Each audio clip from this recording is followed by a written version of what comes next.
Taste the Daily.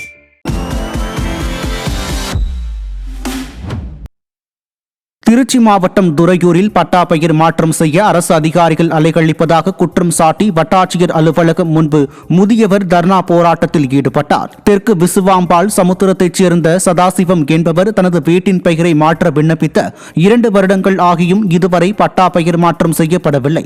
இதனால் ஆத்திரமடைந்த முதியவர் துறையூர் வட்டாட்சியர் அலுவலகம் முன்பு தர்ணா போராட்டத்தில் ஈடுபட்டார். விடியாத திமுக ஆட்சியில் அதிகாரிகள் மக்கள் நலனில் அக்கறையின்றி அலட்சியத்துடன் செயல்படுவதாக குற்றம் சாட்டியுள்ளனர். வேலூர் அருகே இலவச வீட்டுமனை பட்டா வழங்க கோரிய வழக்கில் 12 வாரங்களுக்குள் முடிவெடுக்க மாவட்ட ஆட்சியருக்கு சென்னை உயர்நீதிமன்றம் உத்தரவிட்டுள்ளது. கன்சால்பேட்டை, வனவாச நகர் உள்ளிட்ட பகுதிகளில் அரசு நிலத்தில் பல ஆண்டுகளாக வசித்து வரும் 85 குடும்பங்களுக்கு பட்டா வழங்க தடையில்லா சான்று வழங்கப்பட்டும் இதுவரை வீட்டுமனை பட்டா வழங்கப்படாததால் இடத்தை விட்டு வெளியேற மாநகராட்சி நிர்வாகம் அறிவுறுத்தியது. இதனை கண்டித்து தமிழரசன் என்பவர் சென்னை உயர்நீதிமன்றத்தில் தொடர்ந்த வழக்கை விசாரித்த நீதிபதி 12 வாரங்களுக்குள் முடிவெடுக்க மாவட்ட ஆட்சியருக்கு உத்தரவிட்டார்.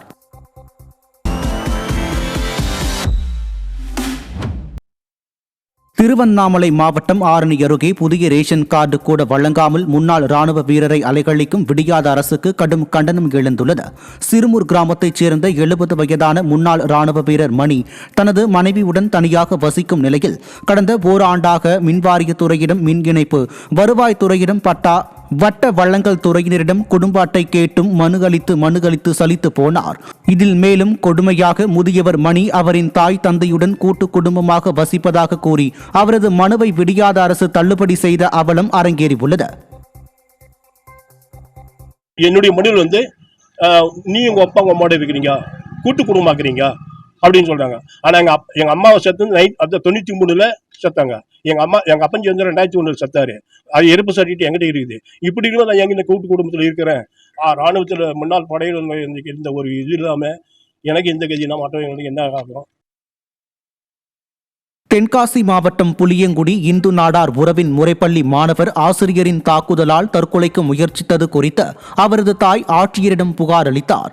ஆசிரியர் தாக்குதலால் மன உளைச்சலுக்கு ஆளாகி தற்கொலைக்கு முயன்ற 11ஆம் வகுப்பு மாணவர் அபிலேஷ் உயிருக்கு ஆபத்தான நிலைக்கு சென்று சிகிச்சை அளிக்கப்பட்டு வருகிறது. இந்நிலையில் ஏற்கனவே போக்சோ வழக்கில் பெயிலில் இருக்கும் ஆசிரியரால் தனது மகன் உள்நோக்கத்தோடு தாக்கப்பட்டது குறித்து விடியாத ஸ்டாலின் மாடல் அரசின் ஏவல் துறை நடவடிக்கை எடுக்காததால் தற்போது ஆட்சியரை சந்தித்து புகார் அளிக்க வந்ததாக அதே பள்ளியில் ஆசிரியராக இருக்கும் அபிலேஷின் தாய் கண்ணீர் மல்க கூறியது பரபரப்பை ஏற்படுத்தி உள்ளது. ஆல்ரெடி அவர் மேல போக்சோல கம்ப்ளைண்ட் ரெஜிஸ்டர் ஆயிருக்கு. அவர் கண்டிஷன் பெயில சைன் பண்ணிட்டு இருந்தவர் இப்ப பெயில தான் இருக்காரு. ஸ்டேஷன் சைட்ல இருந்தும் காவல்துறை சைட்ல இருந்து எந்த ஒரு நடவடிக்கை அவர் மேல இல்ல சார். அவர் என்னோட ரிலேட்டிவ்ஸ் கிட்ட எல்லாம் சொல்லி என்னையவே மிரட்டுறாரு சார். அவரு எனக்கு உயிர் பயம் அதிகமா இருக்கு. என் பிள்ளைங்களும் அங்க படிச்சுட்டு இருக்காங்க. திரும்பவும் என் பிள்ளைங்களுக்கு அவரால் எதுவும் ஆபத்து வருமோன்னு எனக்கு ரொம்ப கஷ்டமா இருக்கு சார். இதுக்கு கண்டிப்பா ஒரு முடிவு கண்டிப்பா எடுக்கணும் சார். அதுக்காக தான் நான் பெட்டிஷன் கொடுக்கறதுக்காக வந்திருக்கேன் இன்னைக்கு. ராமநாதபுரம் மாவட்டம் ராமேஸ்வரம் அருகே அமிர்தம்புரம் பகுதியில் அடிப்படை வசதிகள் செய்து தரவில்லை என குற்றம் சாட்டி மாவட்ட ஆட்சியர் அலுவலகத்தில் கிராம மக்கள் மனு அளித்தனர். அமிர்தம்புரம் பகுதியில் பெய்த மழையால் அப்பகுதியில் மழைநீர் தேங்கி நிற்பதாகவும் பல நாட்கள் ஆகியும் விடியாத திமுக அரசு மழைநீரை அகற்றவில்லை என்றும் பொதுமக்கள் குற்றம் சாட்டியுள்ளனர். எனவே இதுகுறித்து உரிய நடவடிக்கை எடுக்க வேண்டும் என வலியுறுத்தி கிராம மக்கள் மாவட்ட ஆட்சியரிடம் மனு அளித்தனர். விடியாத திமுக அரசு மக்களுக்கு தேவையான அடிப்படை வசதிகளை கூட செய்து தராமல் சிறந்த அரசு என வெறும் வாய்ப்பேச்சு மட்டும் பேசி வருவதாக மக்கள் குற்றம் சாட்டியுள்ளனர். பொங்கல் தொகுப்பில் பனங்கிழங்கை சேர்க்க தூத்துக்குடி மாவட்ட பனை தொழிலாளர்கள் கோரிக்கை விடுத்துள்ளனர்.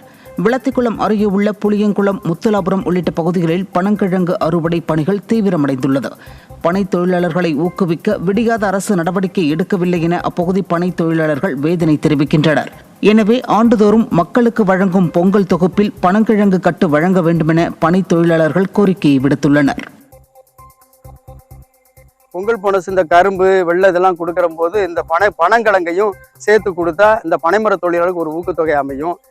அரசு இது முக்கியத்தை கவனம் செலுத்தாம இருந்தா இந்த பனைமர தொழில் வருங்காலங்களில் நலிவடைந்து போயிடும். பனைமர தொழிலை செய்யறதுக்கு யாருமே இல்லாம போயிடுவாங்க. நாமக்கல்லை அடுத்த நல்லிப்பாளையம் அருகே உள்ள சாலையில் போதிய மின் கம்பங்கள் எரியாததால் இருள் சூழ்ந்து காணப்படுவதாக வாகன ஓட்டிகள் குற்றம் சாட்டுகின்றனர். திருச்செங்கோடு சாலையில் மாவட்ட ஆட்சியர் அலுவலகம், எஸ்பி அலுவலகம், நீதிமன்ற வளாகம் உள்ளிட்ட அரசு அலுவலகங்கள் அமைந்துள்ளது.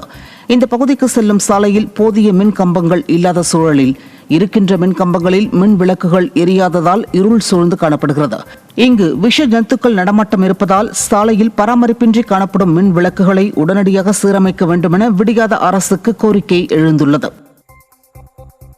பகுதியில் மருத்துவமனைக்கு வரக்கூடிய நோயாளிகள், அவர்களுடைய உறவினர்கள் தனியாக நடந்து செல்லும் பொழுது விஷ ஜந்துக்களால் அவர்களுக்கு உயிர்களுக்கு ஆபத்து ஏற்படக்கூடிய வாய்ப்பு இருக்கிறது.